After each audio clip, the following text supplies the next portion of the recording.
ارحم بھائی، اس نے دروازے پر دستک دے کر اس کے کمرے میں جھانکا تھا۔ سامنے ہی تو وہ لیٹا ہوا تھا، ارد گرد دو چار کتابیں پڑی ہوئی تھیں۔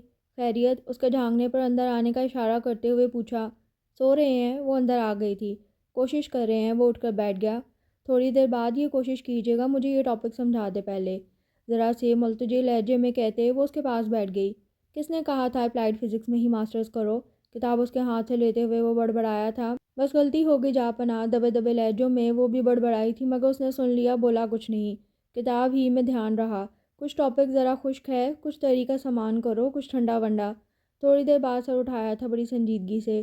اچھا، وہ منہ بنا کر مگر بنا کچھ کہے بڑی خاموشی سے کمرے سے نکل گئی تھی۔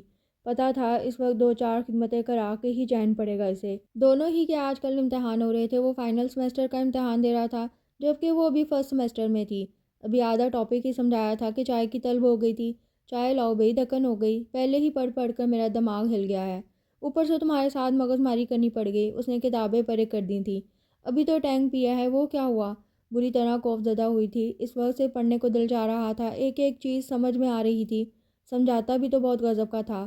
ابھی اس نے گویا آنکھیں نکالی تھی۔ پورے 20 منٹ پہلے پیا تھا، کب کا ہضم ہو چکا، لاؤ اب تو، وہ کہہ رہا تھا۔ اچھا ابیر سے کہہ دیتی ہوں۔ وہ کھڑی ہو گئی تھی۔ وہ بیچاری کیا کیا کرے گی، تمہارے امتحانوں کی وجہ سے سارا گھر اس کے کندھوں پر ہے، اسے ڈسٹرب نہ کرنا، تم خود بنا کر لاؤ۔ وہ یوں بولا تھا گویا ابیر کا سب سے بڑا ہمدرد بس وہی ہے۔ نہیں، وہ بنا دے گی، مجھے پڑھنے دیں۔ وہ منمنائی تھی، ابھی تو دیکھ کر آ رہی تھی، ابھی نے کوئی ڈرامہ لگایا ہوا تھا ویڈیو پر۔ اچھا تو تم پڑھو اپنے کمرے میں جا کر، میں تو چلا سونے، لائٹ بند کرتی جانا۔ وہ آرام سے دراز ہو گیا تھا، تکیہ سیدھا کر کے۔ اٹھ جائے، دان پیس کر وہ کھڑی ہو گئی تھی، مگر لہجہ دھیما ہی رکھا تھا۔ لا رہی ہوں چائے، وہ بناتی ہوئی کمرے سے نکلی تھی اور اس نے بڑے سکون سے کتاب اٹھا لی۔ پتہ نہیں کس کی روح کو ثواب پہنچاتے ہیں، یوں تپا تپا کر چائے بناتے ہوئے مسلسل جھنجھلاہٹ سی طاری تھی۔ سارا وقت جب یہی سب کر کے گزار دو گی تو آخر میں ایسے ہی پرابلم ہوگی۔ جب وہ چائے لے کر اندر آئی تھی تب اس نے ایک پرزہ اس کے سامنے لہرایا تھا۔ یہ کیا ہے؟ وہ حیران ہو کر پیپر پر جھک گئی۔ وہ خود فریبی میں مبتلا ہے، اسے دلیلوں سے مات دے۔ بعد محبت یہ دل دکھاؤ، جو تم پر گزری ہے سب سناؤ، مگر اسے سوچنے بھی دینا۔ اگر وہ ٹھہرے اور مسکرائے، بھیا کہہ کر چلی ہی جائے، تو پیارے تم یہی سمجھنا اسے بھی تم سے وہی لگن ہے۔ اگر وہ غصے سے سرخ ہو جائے، محلے والوں کو بھی بلائے، تو پیارے تم یہی سمجھنا اسے بھی تم سے وہی لگن ہے۔ اگر وہ رک کر جوگرز اتارے، ہاں اتنا پیٹے، ہاں اتنا مارے، دکھا دے تم کو وہ دن میں تارے، تو پیارے تم یہی سمجھنا اسے بھی تم سے وہی لگن ہے۔ یہ تم کوئز کی تیاری کر رہی تھی؟ پر اس کے ہاتھ میں تھما کر اسے گھورنا شروع کر دیا۔ یہ عائزہ نے آپ کو دینے کو کہا تھا، میں کتاب میں رکھ کر بھول گئی تھی، وہ ہنستے ہوئے کہہ رہی تھی۔ نظم کا آخری حصہ مزہ دے گیا تھا مجھے۔ آپ کی فرینڈ نظر نہیں آ رہی تھی نا، جوگرز والی، تو وہ سمجھی شاید اس نے بات ادھوری چھوڑ دی تھی۔ اس کا نکاح ہو گیا ہے، چلی گئی وہ۔ اس نے جیسے دان پیسے تھے۔ اس کے ڈپارٹمنٹ میں لڑکیاں کافی کم تھیں، لیکن اپنی خوش اخلاقی اور ذہانت کی وجہ سے ہر ایک سے اس کی اچھی سلام دعا تھی۔ تم لوگوں کا ذہن بھی بس محدود زاویوں پر گھومتا ہے، وہ بڑبڑا کر رہ گیا تھا۔ امتحانوں کے دوران ہی عائزہ کا برتھ ڈے آیا تھا، کیا پہن کر جاؤ گی؟ ابیر پوچھ رہی تھی۔ وہی تمہارا بلیک سوٹ جو تم نے پچھلے ہفتے خریدا تھا، اس نے مزے سے بتایا۔ میں نہیں دوں گی، ایک دفعہ پہنا ہے، ابیر نے صاف منع کر دیا تھا۔ میں نے پریس کر کے ہینگ کر دیا ہے، بے فکر رہو۔ میں چھپا دوں گی، اس نے دھمکی دی۔ مامی کی الماری میں ٹانگا ہے انہیں بتا کر، اور اب بتانے جا رہی ہوں کہ تمہارے ارادے کیا ہیں۔ وہ اٹھ کھڑی ہوتی۔ بیٹھ جاؤ، پوری کٹنی ہو تم، پہن جانا، ابیر دان پیس کر بولی تھی۔ کٹنی کو ہمیشہ وہ کٹن ہی کہا کرتی تھی۔ پتہ تھا امی کے علم میں آ گیا ہے، سو وہ اب کوئی کارروائی نہیں کر سکتی۔ اور تم میری بہن کٹن، بالکل اپنی ساس پر گئی ہو، ابیر منہ بنا کر بولی۔ وہ بھی تمہاری ہی سگی رشتہ دار ہیں، بڑے اطمینان سے اس نے کہا تھا۔ ویسے عائزہ نے ارحم بھائی کو بھی بلایا تھا، وہ جا رہے ہیں، ان کی بھی دو چار سہیلیاں آ رہی ہیں، ابھی جو جوتے لگائیں گے، اور ویسے بھی مجھے پتہ ہے بھائی کی سب سے صرف ہائے ہیلو ہے اور کوئی بات نہیں۔ بی بی یہی ہائے ہیلو بعد میں صرف ہائے ہائے میں تبدیل ہو جاتی ہے، وہ بڑی بے ساختگی سے بولی تھی، اور ابیر اسے گھور کر رہ گئی تھی۔ جاؤ گی کس کے ساتھ؟ ماموں کو کام سے اسی طرف جانا ہے، واپسی میں سارم یا ارحم بھائی آ جائیں گے، وہ بتا کر کھڑی ہوئی۔ 11:30 بج رہے تھے جب وہ نویل کو لینے گیا تھا، سالگرہ میں آئی تھی، کوئی لیٹ نائٹ پارٹی نہیں تھی یہاں۔ کب فون کیا تھا اسے دیکھ کر وہ جھنجھلائی تھی کہ مارے کوفت کے برا حال ہو گیا تھا انتظار کر کر کے۔ عائزہ نے آفر بھی کی تھی کہ وہ خود ابو کے ساتھ چھوڑ دے گی اسے، وہ گھر فون کر دے، مگر جب گھر فون کیا تو پتہ چلا وہ تو 10 سوا 10 بجے ہی کا نکلا ہوا ہے۔ تب وہ پریشان ہو گئی تھی، کوئی نیا راستہ دریافت کرنے لگ گئے تھے۔ جو اب پہنچے، بائک خراب ہو گئی تھی راستے میں، بیٹھنے کا اشارہ کیا تھا۔ خوب امتحانوں کی تیاریاں ہو رہی ہیں۔ اسے سر سے پاؤں تک دیکھ کر بائک سٹارٹ کی تھی۔ آج تو عائزہ کے ہاں جانے کے لیے ذرا سا وقت نکالا تھا، خاص کر کے وہ ذرا سا بھی نہ گڑبڑائی تھی۔ ذرا سا اس نے ہنکار بھرا، 6 بجے شروع ہی ہوگی تو اب تک فارغ نہیں ہوئی، کہتے ہوئے بائک موڑی۔ اب کہ وہ ذرا سا بھنا گئی تھی مگر بولی کچھ نہیں۔ کتنی ٹھنڈی ٹھنڈی ہوا چل رہی ہے نا ارحم بھائی؟ تھوڑی دیر بعد ارحم نے اس کی آواز سنی۔ آج درجہ حرارت 38 ڈگری سینٹی گریڈ تھا۔ ارحم نے اس کی معلومات میں اضافہ کر دیا تھا۔ اس وقت تو کچھ ٹھنڈک ہے نا؟ ذرا سی شرمندہ ہو گئی تھی وہ۔ مری میں تو اور ٹھنڈا موسم ہو رہا ہوگا اس وقت ارحم بھائی؟ کچھ دیر بعد پھر اس کی آواز آئی تھی۔ جی ہاں، گہرا سانس لیا تھا ارحم نے۔ آج کل وہاں برف باری ہو رہی ہے، اس نے بتایا۔ اچھا، وہ چپ ہو گئی۔ یہ سمجھ کیوں نہیں جاتے؟ ویسے تم اتنی ٹھنڈی ٹھنڈی باتیں کر کیوں رہی ہو؟ سمجھ تو وہ گیا تھا اب، کیونکہ جگمگاتی روشنیاں صاف نظر آنے لگی تھیں۔ تاکہ آپ مجھے آئس کریم کھلا دیں، اس نے منہ بنایا۔ اتنا سارا جو ٹھونس کر آئی ہو، وہ کیا ہوا؟ آئس کریم نہیں تھی وہاں۔ دیر ہو رہی ہے یار، اس نے گھڑی پر نظر ڈالی۔ 12:05 ہو رہے تھے۔ اچھا پھر رہنے دے۔ وہ خاموش ہو گئی۔ ذرا سا پلٹ کر ارحم نے اسے دیکھا، پھر بائک کا رخ سنوپی کی طرف کر دیا۔ چلو اترو۔ وہ ذرا سا جھنجھلایا تھا۔ یہی تو بات سب سے اچھی ہے آپ میں کہ آپ مان جاتے ہیں۔ وہ ہنستی ہوئی اتر گئی۔ ساری باتیں مان مان کر ہی تو سر پر چڑھا لیا ہے تم لوگوں کو۔ وہ بڑبڑا کر آگے بڑھ گیا۔ جب یہ لوگ گھر پہنچے تو تقریباً 12:30 بج رہے تھے۔ گیٹ کے باہر رافعہ خالہ کی گاڑی کھڑی ہوئی تھی۔ تمہاری ساس کو چین نہیں پڑتا؟ جس وقت دل چاہتا ہے آ دھمکتی ہیں۔ بڑبڑاتے ہوئے بائک بند کی تھی، حالانکہ خالہ اس کی بھی تھیں۔ اس وقت کیسے آ گئیں؟ اسے بھی کوفت ہوئی تھی۔ سب لوگ لاؤنج میں بیٹھے تھے، وہ بھی ادھر ہی چلی آئی۔ السلام علیکم آنٹی۔ باوجود تھکن کے وہ خوش دلی سے سلام کرتی ہوئی ان کے پاس بیٹھ گئی تھی۔ وہ تو سلام کرتا، خالو سے خیریت پوچھتا نکل گیا تھا۔ وعلیکم السلام، کیسی ہو؟ بڑا اوپری سا انداز تھا۔ ٹھیک ہوں، آپ کب آئیں؟ ان کا انداز وہ محسوس کر گئی تھی۔ مجھے تو خیر بہت دیر ہو گئی آئے ہوئے، تم سناؤ اس وقت کہاں سے آ رہی ہو؟ سر سے پاؤں تک اسے دیکھتے ہوئے وہ پوچھ رہی تھی۔ فرینڈ کا برتھ ڈے تھا، اب اس کی آواز آہستہ تھی۔ ارحم کے ساتھ آ رہی ہو؟ وہ بھی گیا تھا؟ کچھ کھوجتا ہوا لہجہ تھا۔ نہیں، وہ مجھے لینے آئے تھے، بڑے ضبط سے بتایا۔ اب فارغ ہوئیں؟ عجیب سا لہجہ، عجیب انداز۔ نہیں آنٹی، میں فارغ تو بہت جلدی ہو گئی۔ ارحم بھائی ہی بولتے بولتے وہ چپ ہو گئی۔ اسے یکدم یوں لگا جیسے وہ ان کے آگے صفائی پیش کری ہو۔ بھئی 12:30 ہو رہے ہیں اس وقت، اس لیے پوچھ رہی تھی۔ کہاں تھے تم دونوں ابھی تک؟ جی، اب کہ وہ حیران ہو کر انہیں دیکھنے لگی تھی، شدید کوفت میں مبتلا ہو کر۔ بیٹا تم اندر جاؤ، مامی نے اسے اٹھا دیا وہاں سے، اور اس نے بھی اٹھنے میں دیر نہیں لگائی تھی۔ دیکھو رابعہ، میں نے پہلے بھی کہا تھا کہ رمیز کو اتنی رات تک گھومنا پھرنا پسند نہیں ہے۔ لاؤنج سے نکلتے نکلتے اس نے سنا تھا وہ بڑے تند لہجے میں امی سے کہہ رہی تھی، کوئی وجہ ہو گئی ہوگی رافعہ آپا، ہمیں اپنے بچوں پر اعتماد ہے۔ امی کے بجائے اب مامی بولی تھی۔ بڑا مدافعانہ لہجہ ہے۔ وہ گہرا سانس لیتی ہوئی پچھلے برآمدے کی طرف آئی۔ برآمدے کی سیڑھیوں پر رکھے موتیے کے گملے کے پاس بیٹھتے ہوئے اس نے اپنی پیشانی گھٹنوں میں چھپا لی۔ آنسو زارو کتاب پلکوں کا بند توڑتے ہوئے بہہ گئے۔ ابھی 3 مہینے قبل ہی تو اس کی منگنی عبیر اور ارحم کے اکلوتے خالہ زاد بھائی رمیز کے ساتھ ہوئی تھی، جو بسلسلہ روزگار کچھ عرصے قبل ہی امریکہ گیا تھا۔ اس منگنی میں 100% پسند صرف اور صرف رمیز ہی کی شامل تھی، جبکہ رافعہ قطعی تیار نہ تھی اس رشتے کے لیے، مگر اکلوتے بیٹے کی ضد پر مجبور ہو گئی تھی۔ بھلا ایک یتیم لڑکی کو بہو بنا کر انہیں ملتا بھی کیا؟ ایک ہی ایک تو ان کا بیٹا تھا جس کے لیے وہ بہت اونچے خاندان کی بہو لانا چاہتی تھیں، مگر بیٹے نے ان کی نہ چلنے دی تھی اور اپنی منوا کر چھوڑی تھی۔ منگنی تو انہوں نے کر لی تھی، مگر نویل کے ساتھ ان کا رویہ سرد سا ہو گیا تھا۔ پہلے تو پھر بھی کچھ ہنس بول لیا کرتی تھی، مگر اب تو جیسے محض فارمیلٹیز نبھاتی تھی، وگرنہ ان کا بس نہ چلتا تو آج ہی یہ منگنی کی نازک ڈور توڑ ڈالتی۔ رہی بات نویل احمد کی، تو اسے رافعہ آنٹی کے سرد رویے سے آگے سوچنے کی ہمت ہی نہیں پڑتی تھی۔ کبھی بھی رمیز کے نام پر اس کے دل میں کوئی خوشگوار سی ہلچل نہیں مچی تھی، نہ کبھی اس نے اس کے بارے میں سوچا تھا پتہ نہیں میری قسمت میں کیا ہے۔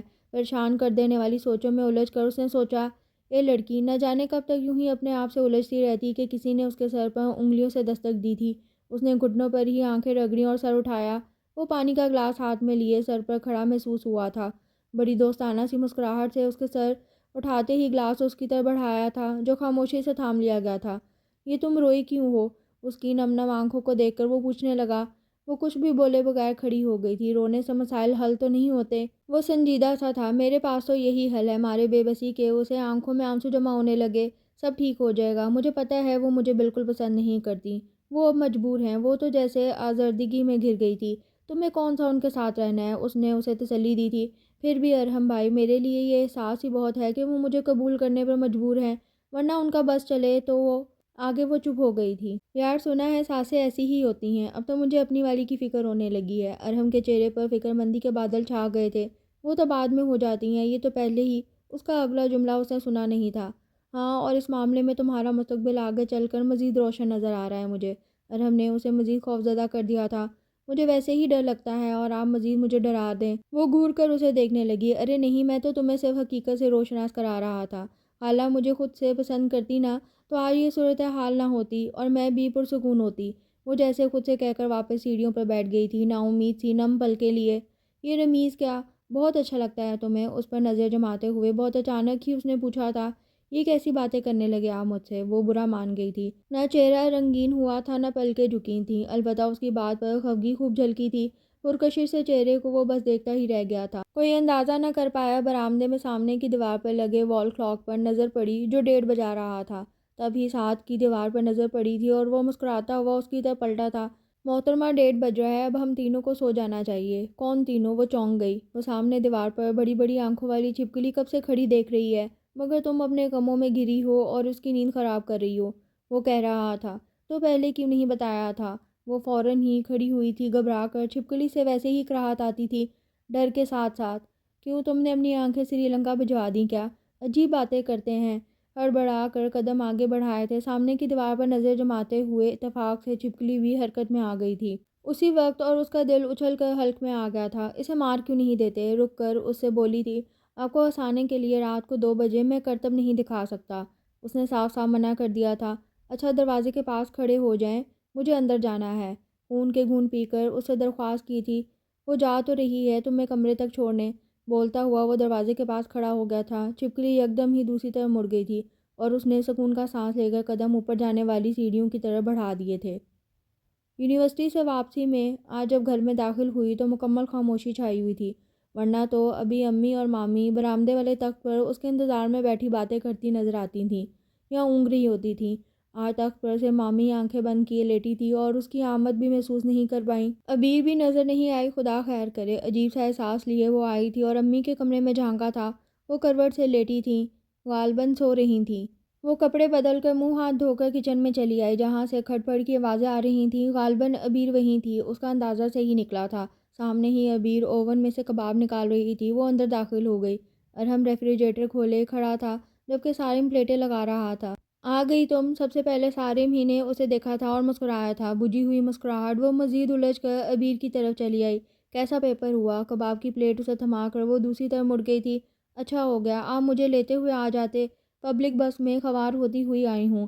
عبیر کو جواب دے کر وہ ریفریجریٹر سے پانی کا جگ نکالتے ارحم کی طرف مڑی تھی۔ تم صبح بتا دیتی، میں یا سارم آ جاتے لینے۔ اس کی آواز میں سنجیدگی تھی۔ کیوں آپ کا پیپر نہیں تھا آج؟ اس نے حیرت سے کہتے ہوئے جگ اس کے ہاتھ سے لے لیا تھا۔ نہیں، مختصر سا جواب دے کر وہ کرسی کھینچ کر بیٹھ گیا۔ بلیک اور بلیو لان کے پرنٹڈ سوٹ میں دھلے دھلائے چہرے سمیت وہ سامنے تھی۔ لمبی چوٹی سے نکلتی 2-4 لٹیں کانوں کے پیچھے اڑسی ہوئی تھیں۔ نظر جھکائے مائکرو ویو سے اب چاولوں کی ڈش نکال رہی تھی۔ گھنی گھنی پلکوں کا سایہ سنہری رخساروں پر پڑ کر گویا چہرے کے حسن کو مزید نکھار رہا تھا۔ وہی تو میں سوچ رہی تھی کہ آپ مجھے کیسے چھوڑ سکتے ہیں؟ وہ ہلکے سے مسکرائی تھی۔ اسے دیکھ کر گلابی ہونٹوں کی کلیاں جیسے ذرا سے کھل گئی تھیں۔ اب تو یہ ممکن نہیں ہے، دل ہی دل میں کہتے ہوئے بنا اسے کچھ کہے اس نے اپنی توجہ پلیٹ کی جانب کی تھی۔ عبیر تم نہیں کھا رہی؟ نہیں تم کھاؤ۔ عبیر کی آواز پر اس نے چونک کر سر اٹھایا تھا۔ اس کی آنکھیں بھی سوجی ہوئی تھیں۔ اس نے اب غور کیا تھا۔ تمہیں کیا ہوا ہے عبیر؟ لقمہ اس کے حلق میں اٹک گیا تھا۔ مجھے بھوک نہیں ہے۔ اس کی آواز بھی نم محسوس ہوئی تھی۔ عبیر، ارحم نے سر اٹھا کر بڑی ناگواری سے اسے دیکھا تھا۔ سوری بھائی۔ یکدم ہی وہ بڑی تیزی سے کچن سے نکل گئی تھی۔ سب خیریت تو ہے نا؟ آپ لوگ مجھے کچھ بتاتے کیوں نہیں ہیں؟ اس کا دل یوں ہی نہیں دھڑک رہا تھا۔ ہاں بابا، سب زندہ سلامت ہیں۔ سارم نے پانی نکالا تھا گلاس میں۔ پھر یہ عبیر، وہ اٹک گئی تھی۔ تم خاموشی سے کھانا نہیں کھا سکتی؟ لقمہ پلیٹ میں رکھ کر وہ ذرا تیز لہجے میں بولا تھا۔ ارحم بھائی، یقیناً اس کا حیران ہونا بجا تھا۔ وہ کبھی بہت غصے میں نہیں آتا تھا۔ سوری نویل، تم کھانا ختم کرو۔ وہ شرمندہ ہو گیا تھا دوسرے ہی لمحے۔ میں بس کھا چکی۔ وہ خاموشی سے کچن سے نکل گئی۔ عبیر شاید اپنے کمرے میں چلی گئی تھی۔ برآمدے میں مامی اسی طرح لیٹی ہوئی تھیں ابھی تک۔ نویل نہیں آئی ابھی تک؟ آہٹ پر انہوں نے آنکھیں کھولی تھیں۔ میں تو کب کی آ چکی ہوں مامی۔ سلام کر کے وہ ان کی طرف آ گئی۔ مجھے پتہ ہی نہیں چلا، میں تو یہیں لیٹی ہوں بہت دیر سے۔ سلام کا جواب دے کر وہ بولی تھی، ہو سکتا ہے آپ کی آنکھ لگ گئی ہو۔ ہاں شاید، میری تو نیند ہی ایسی ہے، پلک جھپک۔ اچھا اب تم آرام کرو، تھک گئی ہوگی۔ انہوں نے کروٹ لے لی تھی اور آنکھیں دوبارہ بند کر لیں۔ پتہ نہیں کیا بات ہو گئی، وہ بڑے ڈھیلے ڈھیلے قدموں سے امی کے کمرے کی طرف چل دی۔ کمرے میں داخل ہوتے ہی نظر دائیں طرف پڑے ہوئے صوفے پر رکھے سامان پر پڑی تھی، اور پھر وجہ خود بخود پتہ چل گئی تھی۔ بنا کسی کے بتائے ہی ارحم کی سنجیدگی، سالم کی بجھی بجھی مسکراہٹ، عبیر کی سوجی آنکھوں اور مامی کے الجھے الجھے سے انداز کا سبب سمجھ میں آ گیا تھا۔ تھوڑی دیر تو دل گویا ڈوب سا گیا تھا اور سینے پر بے انداز بوجھ سا گرتا محسوس ہوا تھا، مگر پھر تھوڑی دیر بعد جیسے آہستہ آہستہ یہ بوجھ سرکتا ہوا محسوس ہوا تھا۔ گہرا سانس لیتی ہوئی وہ امی کی طرف بڑھ گئی، جنہوں نے اس کے اندر داخل ہوتے ہی آنکھیں کھول دی تھیں اور اب آنکھوں میں نمی لیے اسے دیکھ رہی تھیں۔ امی، یہ اس نے صوفے کی طرف اشارہ کیا۔ ہاں، سب کچھ واپس کر گئیں؟ انہوں نے جیسے سسکی لی تھی۔ اس نے بہت نرمی سے ہاتھ تھام لیا۔ یہ کیا ہو گیا بیٹی؟ میں نے تو جب ہی ابی جی کو منع کرنا چاہا تھا، مگر ان کی آنکھوں سے آنسو بہہ نکلے۔ اسے کیسے بتائیں کہ وہ کیوں یہ رشتہ ختم کر گئی ہیں؟ اب ہی تو سب کچھ ٹھیک ہوا ہے امی، اس نے دل ہی دل میں کہتے ہوئے ان کے آنسو صاف کیے، پھر ان کے سینے میں منہ چھپا لیا کچھ بھی بولے بغیر۔ تم اپنے آپ کو قصوروار نہ سمجھنا بیٹی، کبھی کبھی ایسا بھی ہوتا ہے، کبھی افسوس بھی نہیں کرنا۔ ایک در بند ہو جائے تو اللہ بہت سے در کھولتا ہے۔ اس کے بالوں میں ہاتھ پھیرتے ہوئے وہ کہہ رہی تھیں، مجھے یقین ہے۔ گہرے یقین کے ساتھ بڑے سکون سے اس نے اپنی آنکھیں بند کر لی تھیں۔ میں اسے ٹوٹتے ہوئے نہیں دیکھ سکتا۔ میری بیٹی کی واحد خوشی نویل ہے، اسے تو زندگی بھر کچھ نہیں ملا، اور اب بیٹی کا غم، اسے کچھ ہو نہ جائے۔ میں پورے 2 دن سے اپنے اسٹڈی روم میں بند ہوں۔ مجھ میں ہمت نہیں ہے کہ میں رابعہ کا ستا ہوا چہرہ دیکھوں۔ یہ بیٹیاں ماں باپ کو کتنا کمزور دل بنا دیتی ہیں۔ کل سے مجھے لگ رہا ہے میں دماغ سے نہیں صرف دل سے سوچ رہا ہوں، اور کچھ باتیں میں بہت خود غرضی سے سوچ رہا ہوں۔ نہ مجھے اس وقت اپنے بیٹے بہو کا خیال آ رہا ہے یہ سب سوچتے ہوئے، اور نہ ہی نویل اور ارحم کا، جن سے متعلق میں فیصلہ کرنے لگا ہوں۔ بس میرے دل و دماغ پر تو نویل کی ماں یعنی میری بیٹی سوار ہے کہ میں کس طرح اس کی پریشانی سمیٹ لوں۔ سوچتے سوچتے ابی جی نے کرسی کی پشت سے ٹیک لگا لی۔ اللہ پتہ نہیں کیوں بیٹیوں کے غم دیکھنے کے لیے ماں باپ کو زندہ رکھتا ہے، اور میری بیٹی کی خوشیوں کے لمحات تو بہت ہی مختصر رہے ہیں۔ شادی کے 4 ماہ بعد ہی وہ بیوہ ہو گئی تھی، اور جب میں اسے یہاں لایا تھا تو اس کے ہاتھ سے دنوں تک نوالے نہیں اٹھتے تھے، اور اٹھتے تھے تو حلق میں اٹک جاتے تھے۔ ڈر ڈر کر قدم رکھنے لگی تھی وہ۔ شادی سے پہلے بھاوت سے ناز اٹھوانے والی بھاوت کے کام بھاگ بھاگ کر کرتی، اب اس کے ماتھے کے بل دیکھنے لگی تھی کہ کبھی کوئی طعنہ سننے کو نہ مل جائے کہ بھائی کے در پر آ کر پڑ گئی ہے۔ ہر کام کے لیے، اپنی ہر ضرورت کے لیے وہ میرا منہ دیکھتی تھی، اور میرا جی کڑ کر رہ جاتا تھا۔ حالانکہ میری بہو، خدا اسے سلامت رکھے، اس نے رابعہ کا بہت خیال رکھا ہے۔ جب نویل پیدا ہوئی تو میرے بیٹے بہو نے ارحم کے لیے اسے مانگ کر گویا میری بیٹی کے سر سے بہت بڑا بوجھ اتار دیا تھا۔ یہ بات صرف ہم چاروں کے درمیان تھی۔ یہی سوچا گیا تھا کہ مناسب وقت پر ان کے کانوں میں ڈال دی جائے گی، مگر اس کی نوبت ہی نہیں آئی۔ رافعہ آ گئی نویل کے لیے اپنے بیٹے رمیز کا رشتہ لے کر، جس میں صرف ان کے بیٹے کی مرضی شامل تھی۔ انہیں تمام صورتحال بتا دی گئی اور وہ خوش خوش چلی گئیں، مگر رمیز کی ضد پر انہیں دوبارہ آنا پڑا تھا۔ جب وہ دوبارہ آئیں تو اس وقت مجھے لگا شاید نویل کی قسمت یہیں لکھی ہے، ورنہ وہ دوبارہ کیوں آتی، اور یوں میں نے ہاں کر دی۔ حالانکہ میرے بہو بیٹا ذرا خوش نہ تھے، اور یہی مجھ سے غلطی ہو گئی، اور اس کا خمیازہ نویل نے بھگتا۔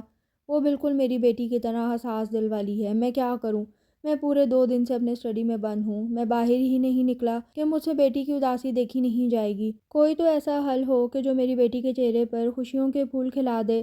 میں سوچ رہا ہوں کہ وہ ٹوٹا ہوا رشتہ پھر سے جوڑ دوں جو نویل اور ارحم کے درمیان تھا۔ یہ فیصلہ میرے بچوں کو خوش کر جائے گا، کیونکہ انہوں نے یہ رشتہ اپنی خوشی سے نہیں توڑا تھا۔ مگر میں تھوڑا سا ڈر رہا ہوں، کیا یہ سب کچھ نویل آسانی سے قبول کر پائے گی؟ کہیں وہ یہ نہ سوچ بیٹھے کہ اس پر احسان کیا گیا ہے، کیونکہ بیٹیاں ماؤں کی طرح ہوتی ہیں۔ میں آج تک رابعہ کو اس احساس سے نہیں نکال پایا کہ بیوگی کے وقت اس کے باپ اور بھائی نے اسے سہارا دے کر اس پر کوئی احسان نہیں کیا تھا۔ وہ کیوں نہیں سوچتی کہ باپ اور بھائی احسان نہیں کرتے؟ یہ تو بیٹیوں کی مجبوری ہوتی ہے جو انہیں واپس اس گھر میں لے آتی ہے، جہاں سے بہت محبتوں کے ساتھ انہیں رخصت کیا جاتا ہے۔ جب وہ دوبارہ یہاں آئی تھی تو اس کا سر اسی احسان سے جھکا ہوا تھا، اب تک جھکا ہوا ہے، اور شاید یوں ہی جھکا رہے گا۔ اس کی آنکھوں سے احسان مندی جھلکتی رہے گی ہم سب کے لیے، اور یہی احساس تو میرے دل کو چیرتا ہے۔ ہماری محبتیں بھی شاید اس کے احساس کو ختم نہیں کر سکیں، اسی لیے تو میں نہیں چاہتا کہ نویل کا سر بھی یوں ہی جھکا رہے اپنی ماں کی طرح۔ اپنی بات کہنے سے پہلے وہ 1000 دفعہ سوچے کہ کسی کو بری لگ جائے گی، بس وہ جیسی ہے ویسی ہی رہے۔ مجھے کچھ کرنا ہے اس لیے، اور ارحم سے مجھے بات کرنی ہے۔ ابی جی نے گہرا سانس لے کر آنکھیں کھول دیں۔ وہ کتنی دیر سے ایزی چیئر پر بیٹھے یہی کچھ سوچے چلے جا رہے تھے۔ گزرے دنوں کے کتنے ہی ورق الٹ دیے تھے انہوں نے یوں ہی بیٹھے بیٹھے، پھر انہوں نے ارحم کو بلا کر اسے بات کی تھی، اور اس نے انہیں مایوس نہیں کیا تھا۔ انہوں نے اسے ایک ایک بات بتا کر یہ بھی واضح کیا تھا کہ وہ کیا کرنا چاہتے ہیں۔ میں نہیں چاہتا نویل ہمیشہ اس احساس میں رہے کہ اسے اپنا کر تم نے اس پر کوئی احسان کیا ہے۔ وہ کہہ رہے تھے ایسا کبھی بھی نہیں ہوگا ابی جی۔ وہ ان کے گھٹنوں کے پاس بیٹھ گیا تھا۔ ابی جی نے نظر اٹھائی، اس کے چہرے کے رنگ انہیں بہت کچھ سمجھا گئے تھے۔ حالانکہ میاں میں جانتا ہوں کہ احسان تو میں نے کیا ہے تم پر۔ ان کا جملہ اسے اپنی جگہ سے اچھال گیا تھا۔ بہت جاندار مسکراہٹ تھی ان کے چہرے پر۔ کیا ابی جی؟ وہ ذرا سا جھیم گیا تھا۔ وہی جو تم خود سے بھی نہیں کہنا چاہتے۔ انہوں نے اینک اتار کر اس کے شیشے صاف کرنے شروع کر دیے بڑی بے نیازی سے۔ ابی جی، الفاظ غائب ہو گئے تھے اس کے منہ سے۔ ابی جی اسے اس طرح پکڑ لیں گے اس کے گمان میں بھی نہیں تھا۔ اور ایک انکشاف اور کر دوں صاحبزادے کہ میں جانتا تھا آپ نے میری اور عافیہ کی باتیں سن لی ہیں۔ انہوں نے اینک لگائی تھی۔ ابی جی آپ تو… آگے کچھ کہے بغیر وہ مسکرانے لگا تھا، ان کے گھٹنوں پر ہاتھ رکھ کر۔ ہاں میاں، کل کو تم بھی اسی جگہ بیٹھے ہوگے۔ اپنی چیئر کی طرف اشارہ کر کے وہ بھی ہنس دیے۔ تمہیں اسے محبتوں سے جیتنا ہے۔ انہوں نے اس کے بالوں میں ہاتھ پھیرے۔ ہاں، مجھے اسے محبتوں سے ہی جیتنا ہے۔ کچھ کہے بغیر اس نے ابی جی کے گھٹنوں پر سر رکھ دیا تھا، آنکھیں بند کر کے، اور پھر ایک ہنستا ہوا چہرہ بند آنکھوں کے پیچھے اتر آیا تھا۔ نویل، وہ نیچے جا رہی تھی تب ابی جی نے اپنے اسٹڈی کا دروازہ کھولا تھا۔ جی ابی جی۔ وہ آدھی سیڑھیوں سے ہی پلٹ کر واپس اوپر چڑھنے لگی۔ اس واقعے کے بعد سے اس کا ابی جی سے پہلی بار سامنا ہوا تھا، کیونکہ ان دنوں میں وہ اپنے اسٹڈی روم سے باہر ہی نہیں آئے تھے۔ ذرا اندر اسٹڈی میں آ جاؤ، سنجیدگی سے کہہ کر وہ پلٹ گئے تھے۔ قدرے خشک سا لہجہ تھا ان کا۔ اس کے قدم خود بخود سست پڑ گئے تھے۔ نہ جانے کیا بات ہے، باقی سیڑھیاں گویا کسوٹی کھیلتے ہوئے طے کی تھیں۔ اس نے سر پر دوپٹہ ڈالتے ہوئے اس نے دروازے پر دستک دی تھی۔ آ جاؤ، ابی کی آواز آئی تھی۔ وہ آہستگی سے دروازہ کھول کر اندر داخل ہوئی اور ارحم کو وہاں بیٹھے دیکھ کر ٹھٹک گئی۔ گہری سنجیدگی طاری تھی اس کے چہرے پر۔ اس کے اندر داخل ہونے پر بھی وہ یوں ہی بیٹھا کارپیٹ پر بنے ڈیزائن کو گھورتا رہا، اس کی طرف متوجہ نہ ہوا تھا۔ جی ابی جی۔ وہ اپنی مخصوص کرسی پر بیٹھے ہوئے تھے۔ وہ ان کے پاس جا کر کھڑی ہو گئی۔ پرسوں تم کہیں گئی تھی، وہ پوچھ رہے تھے۔ عائزہ کے ہاں ابی جی۔ وہ جیسے اپنے آپ سے الجھتی ہوئی بولی۔ اس کے بعد کہاں گئے تھے تم لوگ؟ خوش سا لہجہ تھا ان کا، اعتبار سے خالی۔ ابی جی، الفاظ سے زیادہ ان کے لہجے نے اسے دہشت زدہ کر دیا تھا۔ مجھ سے واقعی غلطی ہو گئی۔ پیشانی رگڑتے ہوئے وہ ہلکے سے بڑبڑائے تھے۔ میں ارحم بھائی کے ساتھ ہی… اس کی آواز گھٹ گئی تھی۔ آگے پلکیں جھپک جھپک کر وہ آنسو روکنے کی کوشش کرنے لگی۔ آپ ان سے پوچھ لیں۔ دھک دھک کرتے دل کے ساتھ گلا صاف کر کے اس نے گردن موڑ کر اسے دیکھا تھا اور کپکپاتی ہوئی آواز میں کہا، مگر وہ تب بھی لب بینچے کارپیٹ کے ریشوں میں نظریں الجھائے بے حس و حرکت بیٹھا رہا۔ یہ بتاتے کیوں نہیں کہ ان کی بائک خراب ہو گئی تھی؟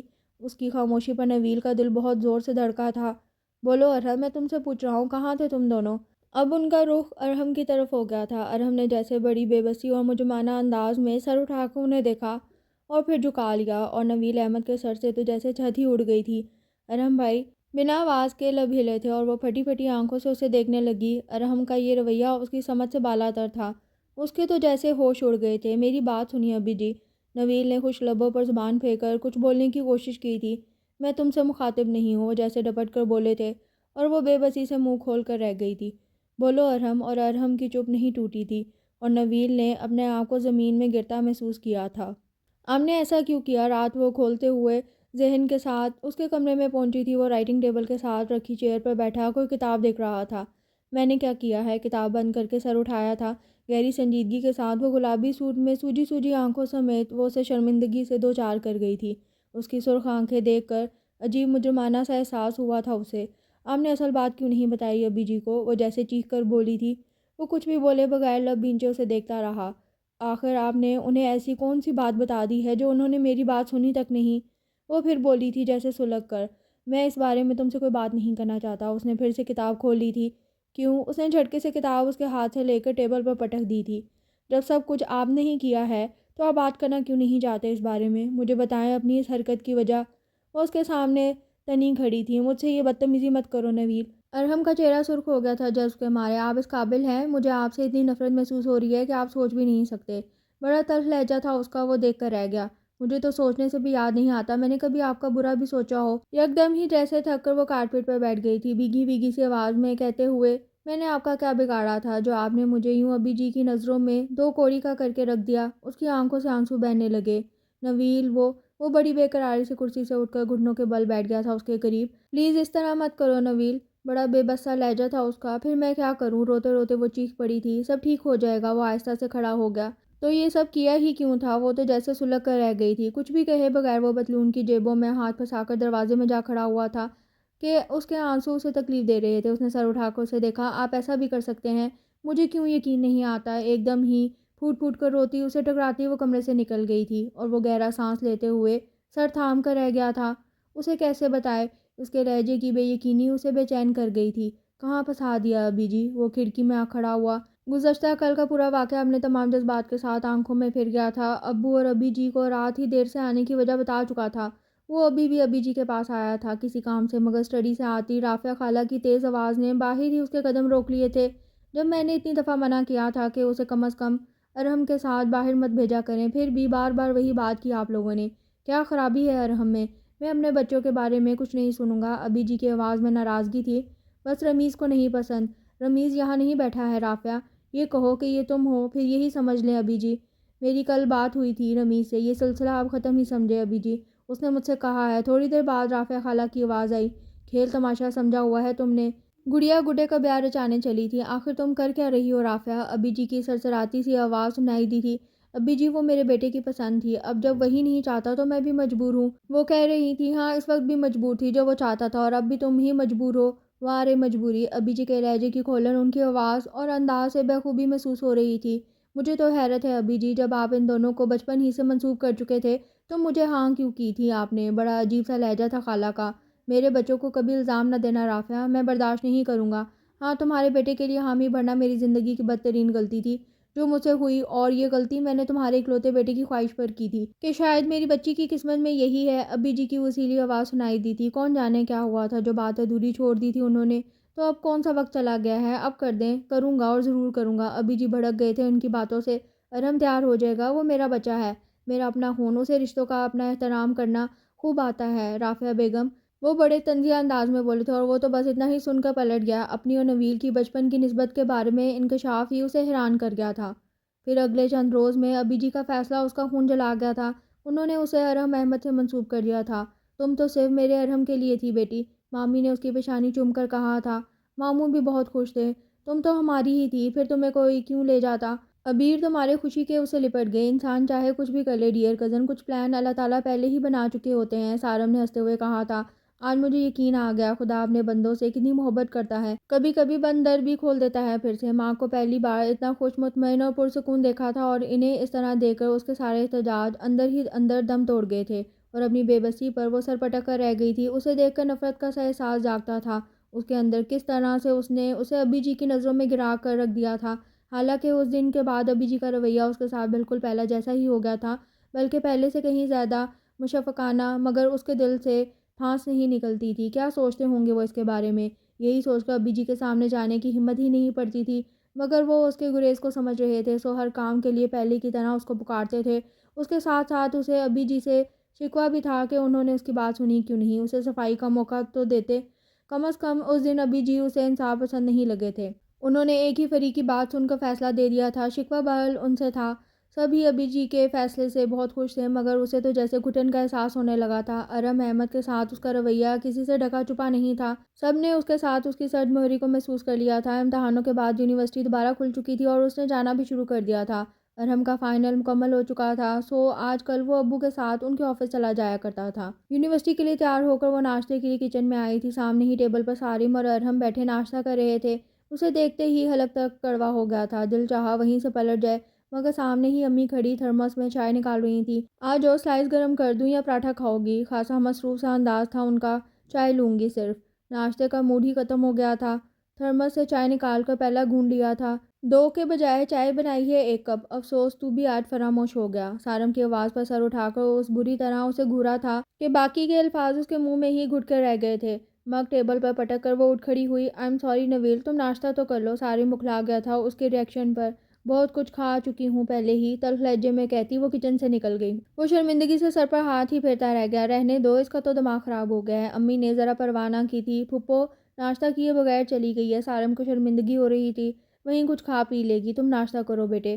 امی سے اس کا شرمندہ چہرہ دیکھا نہیں گیا تھا، حالانکہ اسے خالی پیٹ جاتے دیکھ کر ان کو اچھا نہیں لگا تھا۔ تو تمہیں بے موقع شعر سنانے کی ضرورت ہی کیا تھی؟ اب کے مگ میں چائے انڈیلتے ہوئے ارحم نے سر اٹھا کر اسے سرزنش کی تھی۔ خیر شعر تو خاصا با موقع تھا بھائی، وہ برا مان گیا تھا۔ سر تھا کہ در سے پھٹا جا رہا تھا۔ شکر تھا کہ آج کوئی ایسی خاص کلاس بھی نہیں تھی، سو وہ عائزہ کو بتا کر جلد ہی گھر لوٹ آئی تھی، اور آتے ہی بستر میں گھس گئی تھی کہ شاید سونے سے درد ٹھیک ہو جائے، مگر شاید سر درد اور کچھ اس کوف سے نیند آ کر نہیں دے رہی تھی جو اسے ارحم کے ساتھ سجل ظفر کو دے کر ہوئی تھی۔ آج کل روزانہ ہی کسی نہ کسی سبجیکٹ کے نمبرز لگ رہے تھے اور وہ روزانہ ہی کسی وقت اسے ڈپارٹمنٹ میں نظر آ جاتا تھا، اور آج مسلسل تیسرا دن تھا جو وہ سجل ظفر کو اس کے ساتھ لگے دیکھ رہی تھی۔ پھر آج عائزہ نے بھی بے خبری میں کچھ تبصرہ کر ڈالا تھا ارحم پر۔ عائزہ کو اس نے ابھی تک بتایا نہیں تھا۔ کچھ کرو بھئی، ارحم بھائی کچھ زیادہ ہی نظر آ رہے ہیں سجل ظفر کے ساتھ، وہ کہہ رہی تھی۔ بینچ پر بیٹھے ہوئے سامنے ہی لابی میں وہ دونوں کھڑے نظر آ رہے تھے۔ تم دوسروں کی فکریں کم پالا کرو، پہلی بار عجیب سا لگا تھا کہتے ہوئے، اور نہ جانے کیوں غصہ سا بھی آیا تھا، حالانکہ پہلے تو وہ خود بھی عائزہ کے ساتھ مل کر خوب مزے لیتی تھی، کیونکہ یہ بھی پتہ تھا کہ اس کی چند لڑکیوں سے محض دوستی ہے، اس کے علاوہ کچھ نہیں۔ وہ دوسرے کہاں ہیں؟ ارحم بھائی کو تو اپنا ہی سمجھو۔ ویسے میں فکر مند ہوں کیونکہ پچھلے کافی عرصے سے جوگرز والی اماں بھی نظر نہیں آ رہی۔ وہ شازیہ شکیل کو سر تک چادر لینے اور جوگرز پہننے کی وجہ سے جوگرز والی اماں کہا کرتی تھی۔ مجھ سے پوچھ لو، نکاح کر دیا ہے اماں ابا نے ان کا پچھلے دنوں ہی تو، جب حالات سازگار تھے اور ارحم نے اسے بتایا تھا۔ اچھا میں سمجھی نیلا طوطا پھانک لیا ہے محبت میں ناکامی پر۔ عائزہ ہمیشہ ایسا ہی بولتی تھی۔ اچھا اٹھو کینٹین چلتے ہیں۔ عائزہ کھڑی ہو گئی تھی۔ السلام علیکم ارحم بھائی۔ وہ ابھی تھوڑا سا ہی آگے گئی تھی کہ سامنے سے آتے ارحم کو دیکھ کر عائزہ نے سلام جھاڑا تھا۔ جیتی رہو، وہ ہلکا سا مسکرایا تھا قدر سنجیدگی کے ساتھ۔ آپ کی سہیلی کہاں گئی؟ وہ ادھر ادھر دیکھتے ہوئے پوچھنے لگی۔ وہ اپنی سہیلیوں کے ساتھ ہے، اس نے پیچھے کی سائڈ پر اشارہ کیا تھا جہاں سجل 3-4 لڑکیوں کے ساتھ کھڑی باتیں کر رہی تھی۔ ہم کینٹین جا رہے ہیں ارحم بھائی، چل رہے ہیں؟ بلا لو نویل، کہتے ہوئے عائزہ آگے بڑھ گئی تھی اور وہ محض ایک کڑی نگاہ اس پر ڈال کر رہ گئی تھی۔ تھینک یو عائزہ، مجھے ذرا لائبریری تک جانا ہے، میں چلوں گا۔ وہ آگے جاتے عائزہ سے مخاطب ہو رہا تھا۔ چلو تم عائزہ، پتہ نہیں کتنی اور ابھی انتظار میں بیٹھی ہوں گی۔ یکدم ہی اسے شدت سے غصہ آیا تھا اور تیز لہجے میں بولتی عائزہ سے جا کر مل گئی تھی۔ اس کا بنایا ہوا لہجہ اور الفاظ ارحم کو چونکا گئے تھے۔ پھر اس کی سوچتی ہوئی نظروں نے حد نگاہ تک اس کا تعاقب کیا تھا۔ تمہاری ارحم بھائی سے کٹی ہے کیا؟ کولڈ ڈرنک اسے تھماتے ہوئے عائزہ پوچھ رہی تھی، مگر اس نے توجہ دیے بغیر دوسری بات شروع کر دی تھی۔ یہی سب شاید میری قسمت میں ہے، ایک تو ابی جان کی نظروں میں ہی ذلیل ہوئی اور دوسرے یہ اس طرح سے خون جلا رہے ہیں۔ ڈیڑھ پونسٹران ٹھنڈے پانی سے نگلتے ہوئے اسے اپنے آپ پر جی بھر کے ترس آیا تھا۔ رات تک سر درد کافی کم ہو گیا تھا۔ وہ اٹھ کر باہر آ گئی۔ 11:30 بج رہے تھے۔ اوپر سے نیچے جھانکا، سامنے لاؤنج میں صرف سارم ہی نظر آ رہا تھا۔ شاید ٹی وی دیکھ رہا تھا کیونکہ ریموٹ اس کے ہاتھ میں نظر آ رہا تھا۔ سارم، اس نے اسے آواز دی تھی۔ بولیے، اس نے اوپر دیکھے بغیر ہی جواب دیا۔ ابھی جاگ رہی ہے؟ وہ پوچھ رہی تھی۔ سبھی جاگ رہے ہیں، میں تو 2 گھنٹے اور جاگوں گا، ابھی سائمہ کی فلم ڈاکو رانی آئے گی آج۔ تم آ جاؤ نیچے۔ اس نے جمائی روک کر اپنے بائیں طرف دیکھا تھا جہاں ارحم بیٹھا کچھ فائلیں دیکھ رہا تھا، ابو کے آفس کی۔ تھوڑی دیر بعد جب وہ نیچے آئی تو لاؤنج میں سوائے ارحم کے کوئی اور نہ تھا۔ اسے دیکھ کر پلٹنے کو تھی کہ اس نے آواز دے ڈالی۔ توجہ دیے بغیر اس نے قدم سیڑھیوں کی طرف بڑھا دیے تھے۔ نویل، میں تم سے مخاطب ہوں۔ 2-4 قدموں ہی میں اس کے مقابل کھڑا تھا۔ اس نے بمشکل تمام اپنے آپ کو اسے ٹکرانے سے روکا تھا۔ جب طبیعت ٹھیک نہیں تھی تو میرے ساتھ نہیں آ سکتی تھی تم یونیورسٹی سے؟ وہ اس کا راستہ روک کے کہہ رہا تھا۔ مجھے آپ کی ضرورت نہیں ہے، میں خود بھی آ جا سکتی ہوں۔ وہ بھڑک گئی تھی جیسے راہ عشق میں ایک وقت وہ آ جائے گا جب تمہیں ہماری ضرورت بے ضرورت ہوگی۔ تم اپنی بکواس بند رکھا کرو۔ سارم ابھی اندر داخل ہوا تھا اور اس کا جملہ سن کر خود بخود شعر پھسل گیا تھا۔ سوری، تمہیں میرا شعر پسند نہیں آیا؟ وہ واپس یوں مڑ گیا تھا گویا صرف یہ شعر ہی سنانے کی غرض سے اندر آیا تھا۔ راستہ دے مجھے، اس کی طرف پلٹی تھی۔ میری بات تو سن لو نویل، مجھے تم سے کچھ کہنا ہے۔ مجھے کچھ نہیں سننا، جیسے تم سمجھ رہی ہو نا ویسا کچھ نہیں ہے نویل۔ تھلملا کر سر اٹھایا تھا۔ آنکھوں میں تیرتی نمی کے ساتھ ساتھ دبا دبا غصہ اسے حیران کر گیا تھا۔ کاردہ نگاہیں گویا اندر تک اتر گئی تھیں۔ آئی ایم سوری نویل، وہ کچھ کہتے کہتے رک گیا تھا۔ ادھر وہ بری طرح تپ گئی تھی۔ جب ایسا ویسا کچھ نہیں ہے تو سب ایک ہی بات کیوں کر رہے ہیں؟ یہ بھی کبھی سوچا ہے آپ نے؟ کڑوے لہجے میں کہتی وہ تیزی سے سیڑھیاں چڑھ گئی تھی اور وہ خاموش کھڑا رہ گیا تھا۔ خاموش کیوں کھڑا ہے؟ اللہ بہت بڑا ہے۔ کسی نے بڑے ہمدردانہ انداز میں اس کا کندھا تھپ تھپایا تھا۔ گہرا سانس لے کر سر اٹھایا۔ سامنے ہی سارم کھڑا اوپر جاتی نویل کو دیکھ رہا تھا۔ کبھی کبھی مجھے ایسا لگتا ہے سارم، ابھی جے کا فیصلہ صحیح نہیں تھا۔ وہ ذرا خاموش لگ رہا تھا۔ سب کچھ ٹھیک ہو جائے گا بھائی۔ سارم نے ارحم کے کندھے تھپکے تھے پھر سے۔ پتہ نہیں یار، وہ تھکا تھکا سا صوفے پر بیٹھ گیا تھا اور سارم اسے دیکھ کر رہ گیا۔ ارحم کو ایک پرائیویٹ فرم میں بہت اچھی جاب مل گئی تھی اور وہ لاہور چلا گیا تھا۔ جاتے سمے وہ نویل کے پاس آیا تھا بہت کچھ سوچ کر۔ میں جا رہا ہوں نویل۔ وہ کچھ بھی بولے بغیر سپاٹ چہرہ لیے اسے دیکھتی رہی۔ اب تو تم خوش ہو، میں تمہیں نظر نہیں آؤں گا، تمہیں کوئی ذہنی کوف نہیں اٹھانا پڑے گی جو مجھے دیکھنے کی وجہ سے دن میں کئی بار تمہیں ہوتی تھی، وہ کہہ رہا تھا۔ وہ طنزیہ سا ہنسی تھی۔ بہت خیال ہے آپ کو میری خوشی کا۔ ہاں، صرف تمہاری خوشی کا۔ تمہیں یقین تو نہیں آئے گا لیکن میں نے صرف تمہاری خوشی کی خاطر جانے کا فیصلہ کیا ہے اور وہ کچھ کہتے کہتے رکا تھا۔ اور تم جو چاہو وہ فیصلہ کر لینا۔ میرا خیال ہے ابھی جی کا فیصلہ ہم دونوں کو راست نہیں آیا۔ کتنی مشکل سے اس نے یہ کہا تھا، بس وہی جانتا تھا۔ آپ چاہتے ہیں پھر ایک نیا ہنگامہ گھر میں کھڑا کر دوں، ایک نیا الزام اپنے سر لے لوں؟ آپ خود کیوں نہیں کرتے کوئی فیصلہ؟ اس کا لہجہ تلخ تھا۔ میرا فیصلہ؟ اس نے ایک نظر اس پر ڈالی۔ میرا فیصلہ تمہیں پسند نہیں آئے گا نویل؟ اس نے اس کی طرف دیکھتے ہوئے سوچا۔ میں خود کوئی فیصلہ نہیں کروں گا، یہ سب تمہاری مرضی پر ہے، تم جو چاہو گی بس وہی ہوگا۔ وہ کہہ رہا تھا مرضی؟ اس نے سر اٹھا کر اسے دیکھا اور طنزیہ سے انداز میں متبسم ہوئی۔ اس گھر میں مرضیاں چلتی ہیں، یہاں تو آدمی اپنی صفائی میں بھی کچھ نہیں بول سکتا۔ آپ مرضی کی بات کر رہے ہیں؟ اس کے لہجے میں حیرت سی تھی۔ میں دے رہا ہوں تمہیں یہ حق، یہاں تم مجبور نہیں ہو۔ وہ بالکل سنجیدہ تھا۔ آپ کیا چاہتے ہیں؟ بس ایک نگاہ ڈالی تھی اور بڑی مشکل سے منہ سے نکلتے ان الفاظ کو واپس ٹھونسا تھا اندر، مگر آنکھوں نے جو چیخ چیخ کر اعلان کیا تھا۔ نویل! ایک عجیب سے احساس کے ساتھ رخ موڑنا پڑا تھا۔ جو فیصلہ تم کرو گی وہی میرا ہوگا۔ وہ رکا نہیں پھر، اور پلٹ کر بڑی تیزی سے کمرے سے نکل گیا تھا۔ پھر وہ چلا گیا تھا۔ کچھ بھی تھا ان کے درمیان، مگر اس کے جانے سے گھر میں جو خاموشی چھائی تھی وہ بھی محسوس کیے بغیر نہ رہ سکی تھی۔ سب ہی اس کی کمی کو محسوس کرتے ہوئے اپنے اپنے کاموں میں مگن تھے۔ آج رافعہ خالہ آئی تھی۔ وہ یونیورسٹی سے تھکی ہاری آ کر بیٹھی تھی کہ ابی نے اطلاع دی تھی۔ اچھا، کہتے ہوئے اس نے کوئی بھی تاثر دیے بغیر جوگرز اتارے۔ رمیز سے رشتہ ختم کرنے کے کچھ عرصے بعد سے انہوں نے دوبارہ آنا شروع کر دیا تھا۔ تمہیں پتہ ہے نویل وہ کیوں آئی تھی؟ اس نے جوگرز شو ریک میں رکھتے ہوئے کچھ حیرانی سے اسے دیکھا۔ وہ بہت ایکسائٹڈ نظر آ رہی تھی۔ ذرا کپڑے بدل لاؤں؟ اسے ایک دم سے شرارت سوجی تھی اسے اتنا ایکسائٹڈ دیکھ کر۔ پہلے میری بات تو سن لو، کپڑے تو تم یوں بدلنے جاتی ہو یونیورسٹی سے اگر جیسے کسی اور کے ہوں۔ ابھی جھنجھلا گئی تھی۔ اچھا منہ دھو لوں؟ وہ مسکرائی۔ تم نہا بھی لو؟ وہ چڑ گئی تھی تو وہ ہنس دی۔ اچھا اچھا اچھا بولو۔ تجسس اسے بھی ہو گیا تھا، لہٰذا زیادہ تنگ کرنا مناسب نہیں سمجھا۔ رمیز بھائی نے وہاں شادی کر لی ہے، بقول خالہ کے کسی میم کے ساتھ۔ وہ ہنس رہی تھی۔ کیا؟ اس کے چہرے پر کئی رنگ آئے تھے۔ چلو تمہاری جان تو چھوٹی۔ اس نے مسکرا کر عبیر کو دیکھا تھا۔ عبیر اچھل پڑی تھی، چہرے کا رنگ بھی بدلا تھا۔ تمہیں پتہ تھا؟ ہاں، وہ ہنس دی۔ امی نے اسے خالہ کے رشتہ لانے اور ابی جی کے انکار کا بتا دیا تھا۔ نویل تمہیں کوئی دکھ دے مجھے وہ کبھی اچھا نہیں لگ سکتا۔ ابی نے اس کے گلے میں باہیں ڈالی تھی اور اسے لپٹ گئی تھی، اور وہ ہلکے سے مسکرا دی اس کی محبتوں پر۔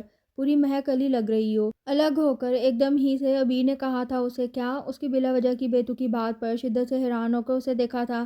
اتنی مہک جو رہی ہو، سنجیدگی سے ابی نے کہا، اور وہ بے ساختہ ہی ہنس پڑی۔ واقعی وہ اس وقت پسینے سے شرابور تھی۔ تو تم سے کس نے کہا تھا لٹکنے کو؟ جا رہی ہوں نہانے۔ وہ ہنس کر کھڑی ہو گئی تھی۔ ویسے تمہیں تو وہ بہت اچھے لگتے تھے۔ وہ باتھ روم کے دروازے پر جا کر مڑی۔ صرف تمہارے حوالے سے۔ پھر بہت برے بھی لگنے لگے تھے وہ بھی تمہارے حوالے سے۔ وہ ہنس پڑی۔ تھوڑا سا افسوس تو ہوگا، اچھا خاصا امریکہ چلی جاتی۔ اس نے پھر چھیڑا تھا۔ اتنا سا بھی نہیں، خدا کا شکر ہے یہ ٹاپک ختم تو ہوا۔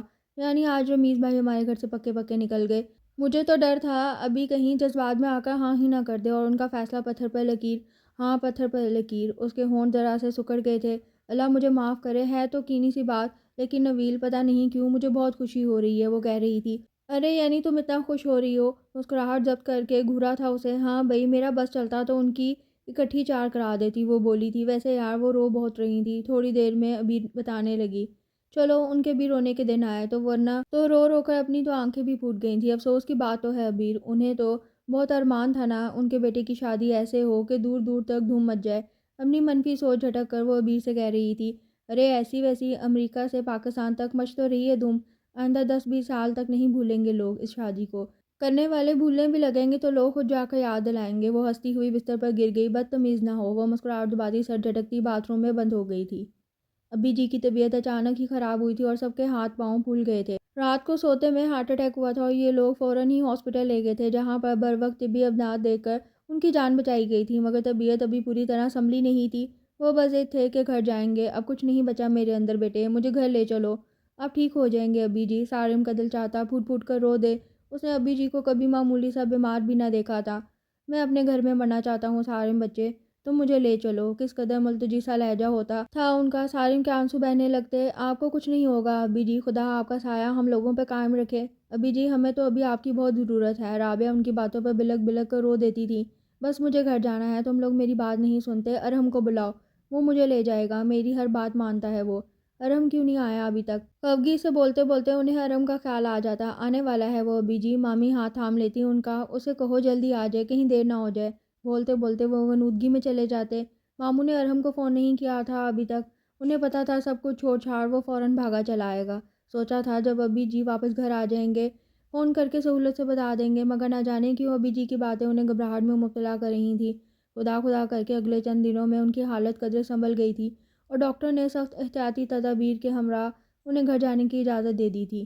آج ابی جی کو ہاسپٹل سے آئے چوتھا روز تھا۔ امی ابھی ان کے پاس سے اٹھ کر مامی کے پاس نیچے گئی تھیں۔ سارم اور ابیر کالج گئے ہوئے تھے جبکہ ماموں آفس، اس نے آج چھٹی کی تھی یونیورسٹی سے۔ وہ ابی جی کے لیے سوپ بنا کر ان کے کمرے میں چلی آئی۔ ان کی آنکھیں بند تھیں، شاید وہ سو رہے تھے۔ سوپ کا پیالہ سائڈ ٹیبل پر رکھ کر وہ کھڑکی کی طرف بڑھ گئی۔ کھڑکی کے پردے کھینچے ہوئے تھے اور روشنی آ رہی تھی۔ وہ بڑی آہستگی کے ساتھ پردے برابر کرنے لگی۔ نویل، ان کی آواز بڑی آہستہ تھی۔ وہ جو پردے برابر کر رہی تھی چونک گئی تھی۔ جی ابی جی۔ وہ فوراً ہی ان کے قریب آئی تھی، ان کی آنکھیں بند تھیں۔ اس نے بڑی آہستگی سے ان کے ماتھے پر ہاتھ رکھ دیا۔ نویل، میری بیٹی، میں جانتا ہوں تم مجھ سے خفا ہو۔ وہ بہت آہستہ آہستہ بول رہے تھے، اتنا آہستہ کہ نویل کو بہت کان لگا کر سننا پڑا۔ شکوہ تو بہرحال تھا، مگر اس وقت یہ شکایت کا موقع نہ تھا۔ نہیں تو ابی جی، بھلا کس بات پر؟ اس نے ان کا ابھری ہوئی نیلی رگوں والا ہاتھ بڑی محبت سے تھاما تھا۔ ابی جی نے آنکھیں کھول کر ایک نظر اسے دیکھا، پھر ہلکی سی مسکراہٹ ان کے چہرے پر آئی تھی۔ لیکن بیٹا، میں نے تمہارے ساتھ کوئی زیادتی نہیں کی ہے۔ میں نے ایسا کچھ نہیں سوچا ابی جی، بہت نرمی سے کہتے ہوئے وہ ان کا ہاتھ دبانے لگی۔ ان کی طبیعت ٹھیک نہیں لگ رہی تھی، ہاتھ بھی ٹھنڈے ٹھنڈے محسوس ہو رہے تھے۔ آپ کی طبیعت ٹھیک نہیں لگ رہی ابی جی، میں کسی کو بلاتی ہوں۔ اسے ایک دم سے شدید گھبراہٹ سی ہوئی تھی۔ تم مت جاؤ بیٹی، یہیں بیٹھو میرے پاس۔ ان کی آواز آہستہ ہو گئی تھی اور سانس پھولنے لگا تھا۔ کبھی کبھی کچھ فیصلے کڑوے گھون کی طرح لگتے ہیں پہلے پہل۔ وہ یوں بول رہے تھے جیسے انہیں بولنے میں بہت دقت ہو رہی ہو۔ مجھے آپ سے کوئی شکایت نہیں ابی جی، وہ بہت آہستگی سے کہتے ہوئے ان کی بات کاٹ گئی تھی۔ بھیگتی آنکھیں لیے جو قسمت میں ہے وہ تو ہوگا ہی۔ میری بات کا یقین رکھو، تم بہت خوش ہوگی۔ ان کی آواز کپکپانے لگی تھی۔ مجھے آپ پر یقین ہے ابی جی، اپنے سے بھی زیادہ۔ وہ خوشیاں کب آئیں گی؟ ان کا ہاتھ آنکھوں سے لگا کر وہ یک دم ہی پھوٹ پھوٹ کر رو دی تھی۔ رو مت، مجھے تکلیف۔ ان کی آواز لڑکھڑا گئی تھی۔ آپ آرام سے لیٹ جائیں، میں مامی کو بلاتی ہوں۔ بہتے آنسو سمیت اس نے ان کی پیشانی پر پیار کیا تھا۔ ان کی طبیعت بالکل بھی ٹھیک نہیں لگ رہی تھی۔ مجھے بولنے دو بیٹی۔ ان کی آواز گویا ڈوبنے لگی تھی۔ وہ نہیں آیا، ہونٹوں کی جنبش سے بمشکل سمجھ پائی ڈوبتی ہوئی آواز اور بالکل سفید ہوتا چہرہ۔ وہ ڈر کر کھڑی ہو گئی کہ کسی کو بلا لے، تبھی کوئی بنا آہٹ بڑی آہستگی کے ساتھ ان کے سرہانے آ کھڑا ہوا تھا۔ اس نے خوف سے دھڑکتے دل اور معاف ہوتا ذہن لیے چونک کر سر اٹھایا۔ سامنے ہی تو وہ ہلکی سی بڑھی ہوئی شیپ کے ساتھ کھڑا ہوا تھا، تھکا تھکا سا۔ ماموں نے کل رات اسے فون کیا تھا اور آج وہ آ گیا تھا۔ لمحہ بھر کو آنسوں سے بھیگی آنکھیں اس کی خاموش آنکھوں سے ٹکرائی تھیں۔ میں موم تھا فقط، ایک آن سے پگھل جاتا، تیرا سلوک مجھے پتھروں میں ڈھال گیا۔ دوسرے ہی لمحے وہ ابی جی پر جھک چکا تھا۔ تم آ گئے، اسے دیکھ کر ان کی سانسیں اکھڑنے لگی تھیں، جیسے بس اس کا انتظار ہو۔ ابی جی ان کی حالت دیکھ کر ڈوبتے ہوئے دل کے ساتھ پکارا تھا۔ ان کی آنکھیں بند سی ہو رہی تھیں۔ میں آ گیا ابی جی۔ اسے آہستہ سے ان کے ہاتھ ہلائے جو بالکل ٹھنڈے ہو رہے تھے اور ان کے ناخن نیلے سے پڑنے لگے تھے۔ ابی جی آنکھیں کھولے، وہ آہستہ آہستہ انہیں پکار رہا تھا، ساتھ ہی ساتھ اس کا دل آنے والے وقت کے بارے میں برے برے وہموں سے اسے ڈرا رہا تھا۔ دوسری طرف وہ جیسے سکتے کے عالم میں کھڑی ابی جی کو دیکھے جا رہی تھی، جن کا ہاتھ ارم کے ہاتھ میں تھا۔ ان کا منہ ذرا سا کھلا ہوا تھا۔ تم، آنکھیں کھولتے ہوئے انہوں نے کچھ کہنے کی کوشش کی تھی مگر زبان لڑکھڑا گئی تھی۔ آگے بولا ہی نہ گیا تھا، شاید مہلت ہی نہ رہی تھی، بس آنکھوں سے دو آنسوؤں کے قطرے نکل کر سفید تکیے میں دائیں بائیں جذب ہو گئے تھے اور اس کے ہاتھوں میں تھمے ان کے ہاتھ کی گرفت اسے محسوس ہونے لگی تھی۔ ارہم نے سر اٹھا کر انہیں دیکھا، وہ بالکل سفید ہو رہے تھے اور جسم ان کا بالکل ٹھنڈا پڑ گیا تھا۔ ان کے آنسو اس کا دل چیر گئے تھے۔ وہ کیا کہنا چاہتے تھے وہ جان گیا تھا۔ کبھی کبھی آنسو آواز اور الفاظ بھی بن جایا کرتے ہیں۔ وہ ان کے بن کہے ہی سمجھ گیا تھا وہ اس وقت اس سے کیا چاہتے ہیں۔ نہیں، اس وقت صرف اور صرف یقین اور بھروسے کی ضرورت تھی، جو صرف وہی انہیں دے سکتا تھا تاکہ انہیں سکون آ جائے۔ مجھے سب یاد ہے، نم نم آنکھیں لیے وہ کہہ رہا تھا۔ مجھے آپ کی بات کا مان رکھنا ہے، آپ بے فکر ہو جائیں۔ جو فیصلہ آپ نے کیا ہے وہی سب سے اچھا ہے۔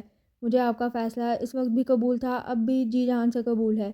میرا یقین کیجیے، مجھے سے وہی کرنا ہے جو آپ نے مجھ سے کہا تھا۔ وہ جیسے ساکت سے کھڑی اسے بولتے ہوئے دیکھ رہی تھی۔ وہ ابی جی کا ہاتھ چہرے سے لگائے ہوئے تھا، اس کے ہونٹوں سے نکلنے والے الفاظ ابی جی کے چہرے پر سکون بکھیرتے جا رہے تھے۔ پھر یک لگ تھی اس کے ہاتھوں میں تھمے ان کے ہاتھوں کی گرفت ڈھیلی پڑ گئی تھی۔ حیران ہو کر ارہم نے انہیں دیکھا تھا اور پھر گویا ساکت سا رہ گیا تھا۔ ان کی بے نور کھلی ہوئی آنکھیں بڑے پرسکون انداز میں اس پر اٹکی ہوئی تھیں، چہرے پر عجیب اطمینان سا چھایا محسوس ہو رہا تھا۔ ارہم کو ایک دم ہی سے اپنا دل بند ہوتا محسوس ہوا تھا، جیسے کسی نے اس پر کوئی بہت بھاری سا پتھر رکھ دیا ہو۔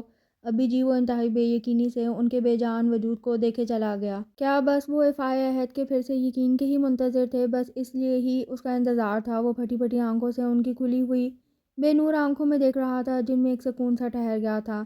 کیا ہوا ابی جی کو؟ وہ اتنی دیر سے ساکت سی کھڑی تھی، اسے اس طرح دیکھ کر گویا جاگ پڑی تھی۔ ابی جی کا بے جان وجود دیکھ کر جیسے ایک لمحے کو سن سی ہو گئی تھی، دل جیسے اچھل کر حلق میں آ گیا تھا، تیر کی طرح اس کے پاس آئی تھی۔ کچھ بولے بغیر وہ ساکت سا کھڑا ان کے بے جان وجود کو دیکھتا رہا۔ آپ بولتے کیوں نہیں؟ کیا ہوا ابی جی کو؟ دل کے چیخ چیخ کر کہنے پر بھی سارے وہموں کو سختی سے دباتی وہ اس کا ہاتھ تھام کر بڑی بے قراری سے پوچھ رہی تھی۔ آواز کے ساتھ ساتھ پورا جسم بھی یوں کپکپا رہا تھا، گویا ابھی گر جائے گی۔ ابی جی چلے گئے، اس کے منہ سے جیسے سرسراتی ہوئی آواز نکلی تھی۔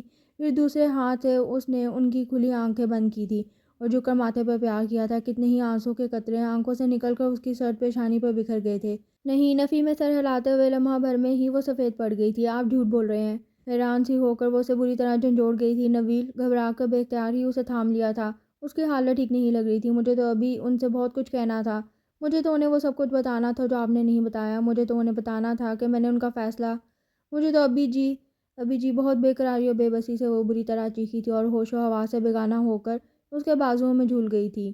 ابھی جی کے جانے کے بعد سے گھر میں ایک عجیب سی اداسی نے گویا ڈیرے ڈال لیے تھے۔ ایک کمی سی ہو گئی تھی جسے شاید اب کبھی پورا نہیں ہونا تھا۔ سب خاموش خاموش سے اپنے اپنے فرائض بس ادا کیے جا رہے تھے۔ ارحم اب تقریباً ہر 15 دن پر چکر لگا لیا کرتا تھا۔ مجھے آپ سے کچھ بات کرنی ہے، وہ ابھی جی کے اسٹڈی روم میں کھڑی اسے کہہ رہی تھی۔ کل رات ہی تو وہ آیا تھا۔ وہ اس وقت بڑے آرام سے کارپیٹ پر بیٹھا ابی جی کے کچھ اہم کاغذات فائل میں ترتیب سے لگا رہے تھے جو ابو اسے دے کر گئے تھے۔ سامنے ہی ایک منہ بند لفافہ پڑا ہوا تھا جو اس نے ابھی دراز سے نکالا تھا اور جس پر جعلی حروفوں میں نویل احمد کا نام صاف صاف لکھا ہوا نظر آ رہا تھا۔ ذہن نصیب دل ہی دل میں کہتے ہوئے حیرانی سے سر اٹھایا تھا۔ سیاہ سفید لان کے نفیس سے پرنٹڈ سوٹ میں گلابی لب کاٹتی ہوئی اسے ہی دیکھ رہی تھی۔ گھنی گھنی پلکیں چپکاتی ہوئی اسے قدرے کمزور سی لگی تھی۔ کہو نہ چاہتے ہوئے بھی نظر دوبارہ فائل کی جانب کی تھی۔ اس دن آپ نے جو کچھ بھی ابھی جی سے کہا تھا وہ میں نے سن لیا تھا، وہ آہستہ آہستہ کہہ رہی تھی۔ ارحم نے سر اٹھایا۔ اس کے چہرے پر عجیب سے تاثرات رقم تھے اور آنکھیں بھیگ گئی تھیں۔ وہ سمجھ گیا تھا کہ وہ ابی جی کے انتقال والے دن کی بات کر رہی ہے۔ بولا کچھ نہیں، صرف سوالیہ نگاہوں سے دیکھا۔ تو آپ نے ابی جی کا مان رکھا تھا کہ انہوں نے آپ پر اعتماد کیا تھا؟ نہیں، شاید آپ نے میرے اوپر ہی رحم کھایا تھا کہ ابی جی کے پاس کوئی دوسری چوائس نہیں، وہ پھر کس کے آگے ہاتھ پھیلاتے؟ ایک یتیم اور ٹھکرائی ہوئی لڑکی کے لیے اس کے آنسو رخسار پر ڈھلک آئے تھے۔ نہیں نویل، وہ کچھ بے قرار سا ہو کر کھڑا ہو گیا تھا۔ یہی ڈر تو تھا ابی جی کو۔ میں نے تو اس دن ہی یہ تعلق اپنے دل سے جوڑ لیا تھا جب مجھے وہ کچھ کہتے کہتے رک گیا تھا۔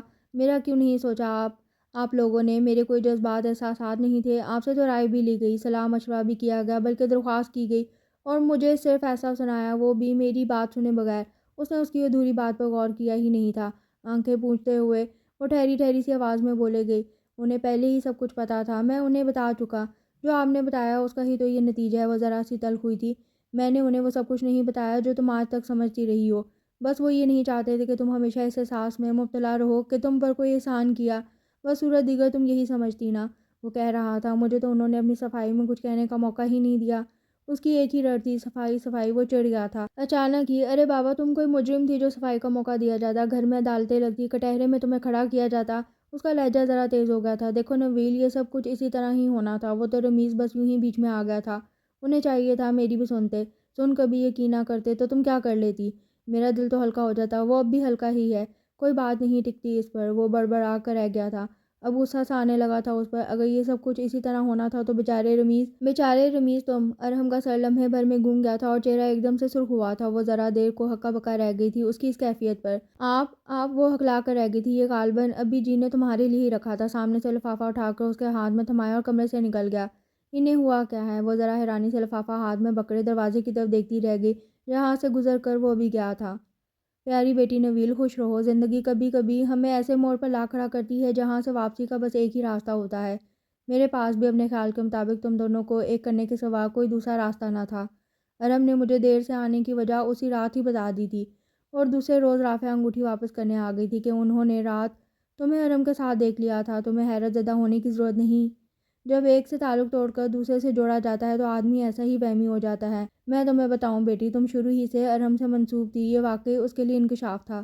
یہ بات سے بڑوں کے درمیان تھی۔ جب رافعہ تمہارے لیے آئی تو انہیں بھی بتا دیا گیا اور یوں بات بھی ختم ہو گئی اور وہ بھی مطمئن، بلکہ کسی حد تک خوش ہو کر گئیں کہ انہیں تم سے اس لحاظ سے لگاؤ ہرگز نہیں تھا۔ پھر رمیز کی ضد پر انہیں دوبارہ آنا پڑا تھا۔ اس وقت تک ارحم اپنے پیروں پر کھڑا نہیں ہوا تھا اور رمیز کا فیوچر بہت شاندار تھا۔ جب وہ دوبارہ آئیں اپنے بیٹے کی خواہش پر تو مجھے ایسا لگا تمہارا نصیب نہیں لکھا تھا، ورنہ سب کچھ معلوم ہو جانے کے بعد رمیز کو وہ کیوں آتی؟ تب میں نے اللہ کا نام لے کر ہاں کر دی، حالانکہ تمہارے ماموں وغیرہ نے احتجاج بھی کیا تھا۔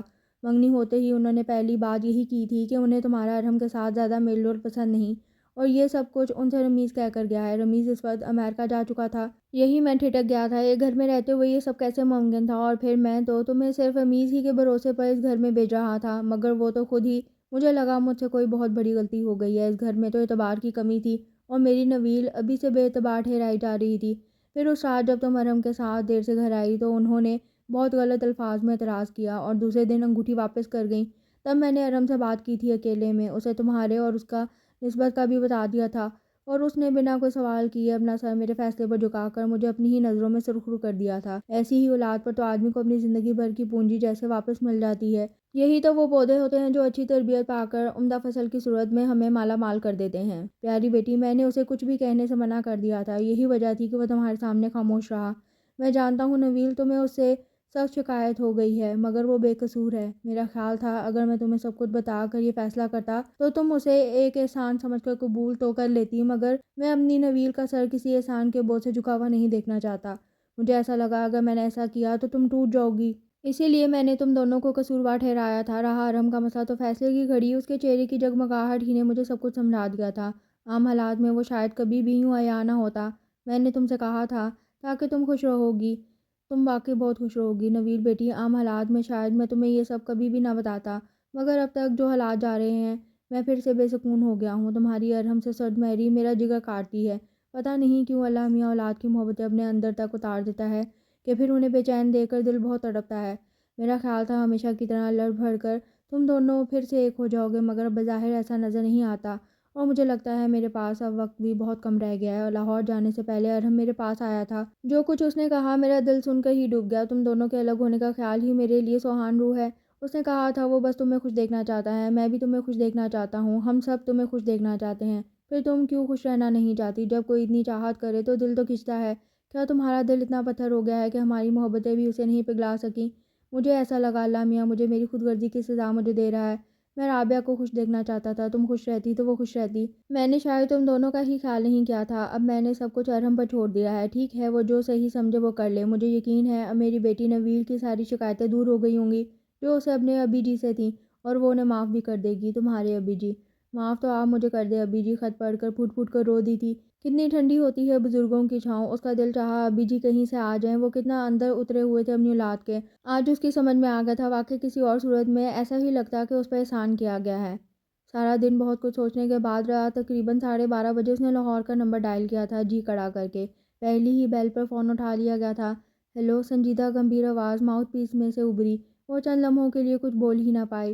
ہیلو ہیلو، دوسری طرف سے وہ مستقل ہیلو کر رہا تھا۔ السلام علیکم، اس کی آواز گھٹ کر رہ گئی تھی۔ نویل تم؟ شدید حیرت در آئی تھی اس کی آواز میں۔ جی میں۔ آواز ایک دم ہی سے بھر آ گئی تھی۔ سب خیریت ہے نا؟ دوسری طرف وہ سخت پریشان ہو گیا اس کی بھرائی ہوئی آواز سن کر۔ جی سب ٹھیک ہے میرے سوا، سنبھل کر اس نے گویا اسے تسلی دے دی تھی۔ پھر دوسری طرف وہ جیسے سوالیہ نشان بن گئی تھی۔ آپ آ کیوں نہیں جاتے؟ کس قدر بے بسی ہونٹ کاٹتے ہوئے بڑی بے اختیاری میں کہہ کر خود ہی گویا سناٹے میں آ گئی تھی، اور دوسری طرف بھی جیسے سناٹا سا چھا گیا تھا۔ لمحہ بھر کانوں کو یقین نہیں آیا تھا۔ نویل؟ کتنی بے یقینی سی تھی آواز میں۔ جواب میں فون رکھ دیا گیا تھا۔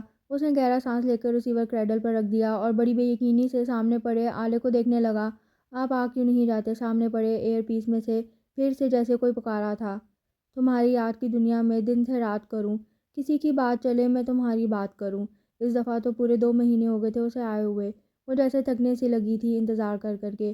ابھی نے بتایا تھا آج کل ارحم کے آفس میں کام بہت ہے، اس لیے وہ مصروفیت کی وجہ سے کراچی نہیں آ سکا۔ شاید میرے فون کرنے کی وجہ سے ہو سکتا ہے، وجہ وہی ہوگی، مگر اس نے یہی سوچا۔ وہ نیچے ابیر کے پاس آئی تھی کسی کام سے، وہ فون پر کسی سے بات کر رہی تھی۔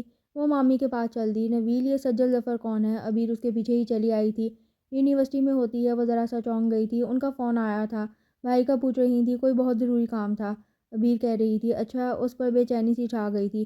بیزار ہو کر واپسی کے لیے کھڑی ہوگی۔ بیٹھو، ابھی تو آئی ہو، کہاں جا رہی ہو؟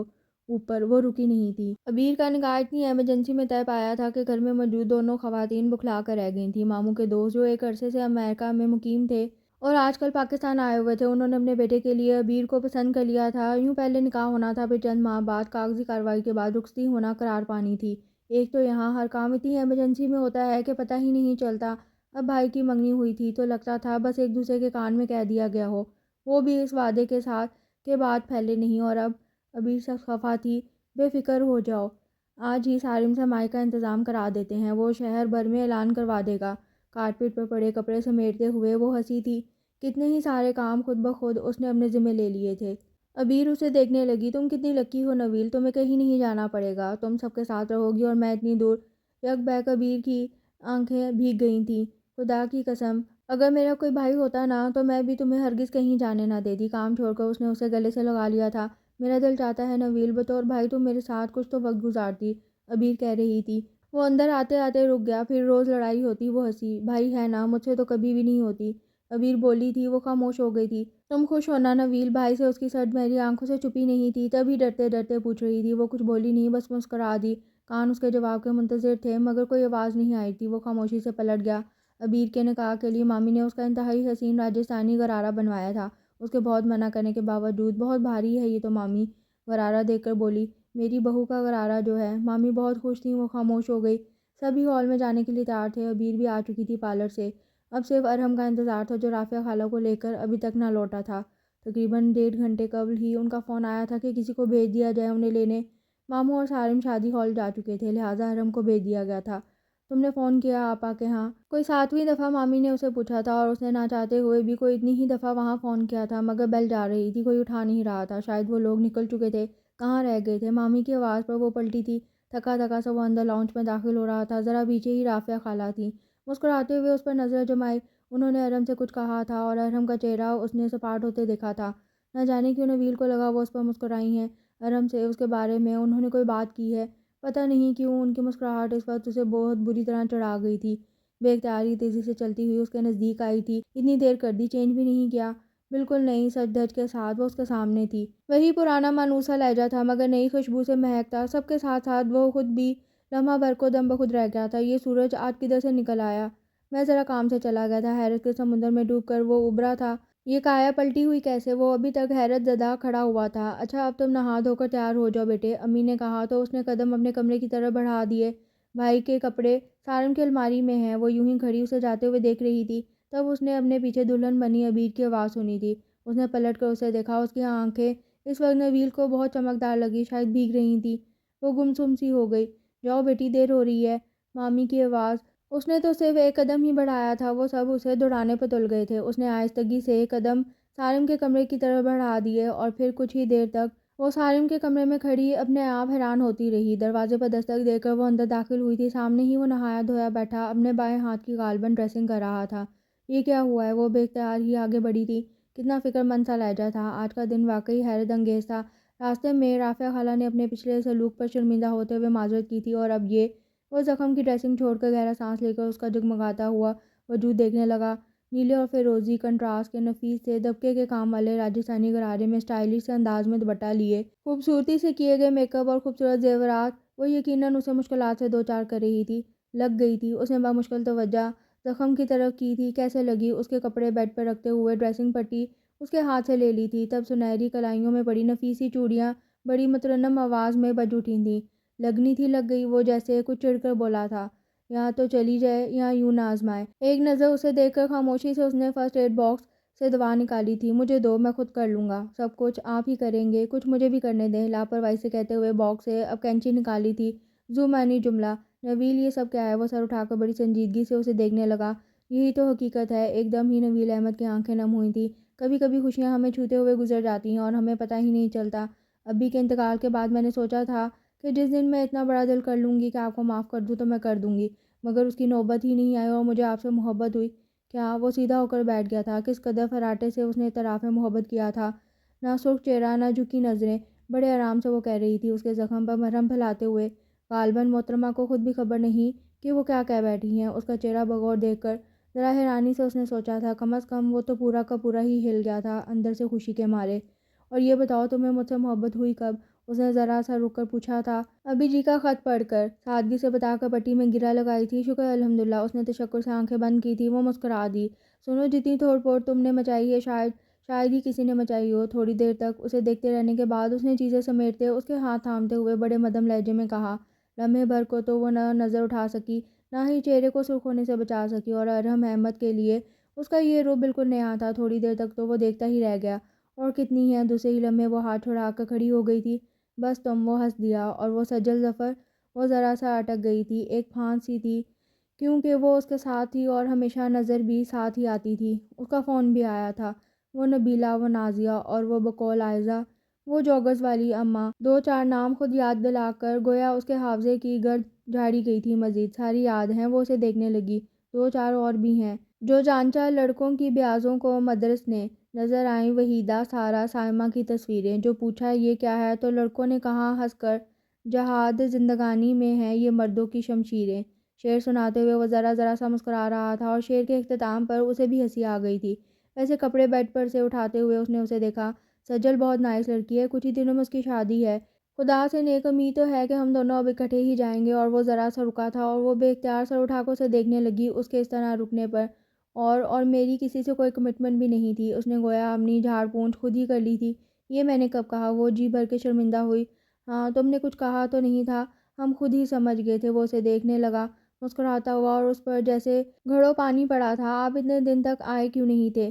یک بارگی اسے یاد آیا تھا۔ میں نے سوچ لیا اسی دن کہ اب تم جب بلاؤ گی تبھی شکل دکھاؤں گا۔ بیچارے رمیز، اس نے جیسے دانت پیسے تھے۔ آپ ناراض ہو گئے تھے؟ وہ زور سے ہنس پڑی تھی۔ نہیں، بس ذرا سا غصہ آ گیا تھا۔ وہ ذرا سا بھی نہیں مسکرایا۔ میں نے فون بھی تو کیا تھا آپ کو، آپ تو پھر بھی نہیں آئے تھے۔ یقین نہیں آیا تھا، ایمانداری سے بتا دیا۔ اچھا، وہ پھر سے ہنس پڑی تھی۔ وہ سر اٹھا کر اسے دیکھنے لگا۔ اس کے چہرے پر کتنی نرمی تھی اور آنکھوں کی جگمگاہٹ نے جیسے سارے ماحول کو روشن روشن سا کر دیا تھا، اور اس کی خوبصورت ہنسی نے گویا گئے دنوں کے سارے عذاب دھو دیے تھے۔ وہ گہرا سانس لے کر کھڑکی میں جا کھڑا ہوا۔ آج تو لگتا ہے اللہ تعالیٰ نے نہلا دھلا کر نکالا ہے چاند۔ ارحم کی آواز پر اس نے کھڑکی سے جھانکا تھا۔ پورا چاند بڑی آب و تاب سے جگمگا رہا تھا۔ سنو، وہ بے اختیار ہی اس کی طرف پلٹا تھا۔ وہی جس دن تم نے فون کیا تھا نا؟ وہ اسے دیکھ رہا تھا۔ جی، دیکھنے کا انداز اسے گڑبڑا گیا تھا۔ اس دن میرے کمرے کی ہر شے نے مجھ سے بار بار پوچھا تھا کہ وہ اسے دیکھتا ہوا کہہ رہا تھا۔ وہ کمرے سے نکلنے کا سوچنے لگی۔ آپ چلے کیوں نہیں جاتے؟ اب تو فون بھی آ گیا ہے۔ اس کے موڈ کا بیڑا غرق کر کے وہ کمرے میں ٹھہری نہیں تھی۔ آ جاتی ہوئی خوشیوں نے خود سے بڑھ کر اس کے ہاتھ تھام لیے تھے۔